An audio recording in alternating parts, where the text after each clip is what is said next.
Hello everyone. Again we are back with another chapter of economics. That is chapter number 11, Emerging Issues in the Indian Economy. Again this is a most important chapter in your economics. Again the last one chapter, but again possessing a most important things in this chapter. We are going to learn about a number of emerging problems in our economy. So this chapter is very important from the point of view of the 5-mark questions as well as from the point of view of the 3-mark questions too. So when you are just going through this chapter, don't ignore anything in this chapter. This chapter is very important from the board examination point of view. Let us begin the chapter. Let us see what is going to be seen in this chapter. The name of the chapter itself is that it's emerging issues in the Indian economy. As we know, there are a number of issues which are been going on in our economy. Our economy is again, as we have discussed in the last lectures also, in last of the previous videos also, we have discussed about India is again a fastest growing, developing economy in the entire world. Another thing which we are going to study in this chapter, that is, after coming of the liberalization, privatization, globalization, our Indian economy is day by day developing. So that economy is again developing. There are 3 reasons because of what? The entire economy is again growing very fast.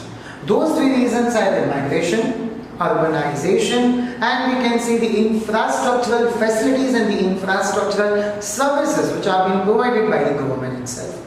So in this chapter we are going to learn detail about what is the meaning of the migration, what are the types of the migration, what are the causes of the migration, what are the effects of the migration, and we are going to have a deep study and a deep indulgement of the what is the meaning of the urbanization, how urbanization is occurring, how urbanization is again beneficial, what is the meaning of the urbanization, what are the effects of the urbanization, what are the measures to control the urbanization, and about the infrastructural services which are being provided by the government.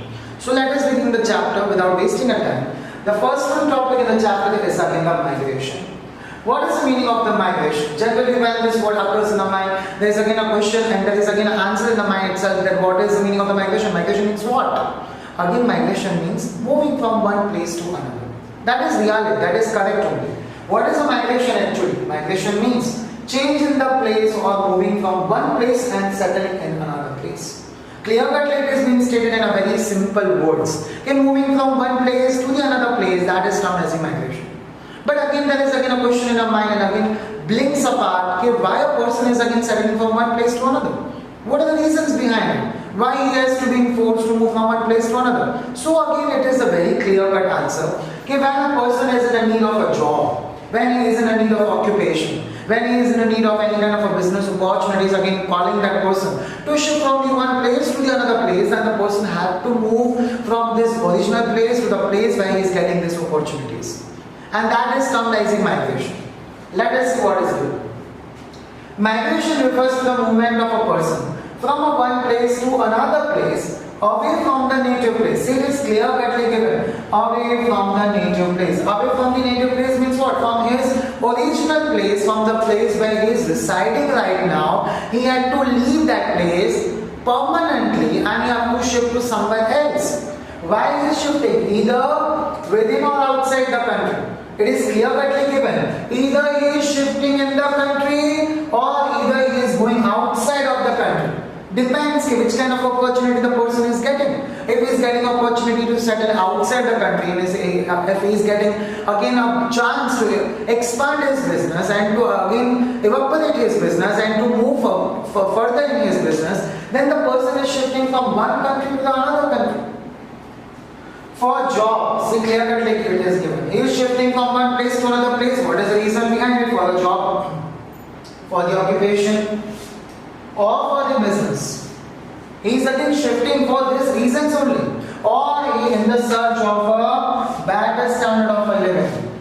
As you know, India is a developing country, no doubt. Okay, the number of businessmen have been developing, number of things are developing in India. But what is the main thing is what, people's living standard is still stable. So if they want to increase their living standard, they are shifting from one place to another place. It might happen that they are not getting that much facilities, they are not getting that much, you can say, the services which the other countries of the world are getting. So that might be a reason they are shifting from one place to another place, or just because of the better standard of living. As you know, okay, India is developing, no doubt. As you are living right now in a Rajkot and you are shifting in a Mumbai, what is the reason why you are forced to go in a Mumbai? Because the facilities, the services which are being there in a Mumbai are attracting towards you, and that is the reason you are shifting from one place to another. You want to improve your standard of living. So this is again a reason why the person is again being shifted from the one place to the another place for the job, for the occupation, for the business, for the search of the living standard on a permanent basis. Permanent basis means permanently that person is again shifting from one place to another. So this was about the migrations meaning. Let us move further. The types of the migrations are given to you people. There are two types of the migration. The first one is a place-based migration, another one is a reason-based migration. Place-based migration is again including the two parts, that is an internal migration and international migration. Now what is the meaning of the migration? Internal migration. The migration which is again taking place inside the boundaries of the country. Or in another word, you can say the migration which is taking place inside the periphery of the country. Means not going outside of the country, then that migration is termed as the internal migration. Shifting from Gujarat to Maharashtra, that is termed as internal migration. A person is shifting from Gujarat, he is not getting proper education or he is not satisfied with his living standards. So he is shifting from Gujarat to Maharashtra or any other states of India. So that is termed as internal migration. So it's very simple. When a person is moving from one place to another place inside the boundaries of the country, then that is termed as an internal migration. Talking about the international migration, totally opposite to it. What is the meaning of the international migration? When a person is again moving from one country to the another country for the search of again a job, for the search of occupation, for the search of you can say business, or for having a better living of a standard, the person is moving from one country to the another country, then that is termed as an international migration. Moving from India to any other countries of the world. Suppose if the person is moving to Canada for better education, for better services, for better, you can say living standard, then that is termed as an international migration. So I hope the place-based migration is clear cut to you all. Internal migration and the international migration. Coming to the another one, that is again a reason-based migration. Reason-based migration is again divided into two parts.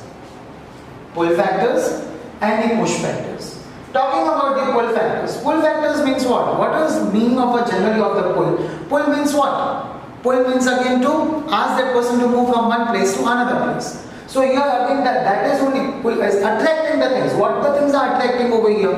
Here again the services of the urban area is attracting towards the people of the rural area to move from the rural area to urban area. So that is termed as the pull factors. When a person is again attracted towards the services of the urban area, you can say infrastructural services, the education services, you can say the medical services, you can say again the services of health. These are attracting towards the person and the person is again forced to move from the one place to another place. He is again pulled down from the rural area to the urban area, then that is termed as a pull factors. He is getting attracted towards the services. The services which are not there in the rural area, that services are available in the urban area. That is the reason why the person is again asking to come in the urban area rather than to live in the rural area. Because that person is knowing he is not going to get the better education, he is not going to get a better living standard, he is not going to get a better treatments of the medical. So that person is again getting attracted towards the services available in the urban area. So that is termed as a pull factor. Means he is coming just because of the attraction. Attraction of what? Attraction of the services, attraction of the infrastructure facilities. Talking about the push factors. Push factor means what? Again it is asking the person to move compulsorily from the rural to the urban area. Why he is coming from the rural to the urban area? What is the reason behind it? He is not getting opportunities of the job, he is not getting opportunities of the occupation, he is not getting opportunities for the business. So that person is again shifting from the rural area to the urban area. And that is termed as a push factors. Compulsorily he had to shift. Why compulsorily he is shifting? Because he is not getting a better income in the rural area and he is not getting a better opportunities as well in the rural area. And that is the reason why he is again shifting from rural to the urban area. So this was about the push factors. So I hope the entire types of the migration is again clear to you people. Again I repeat, there are two types of the migration, that is a place-based migration, reason-based migration. Place-based migration is including the two things, that is internal migration, international migration. while reason based is again including two, that is the pull factors and the push factors. Thank you.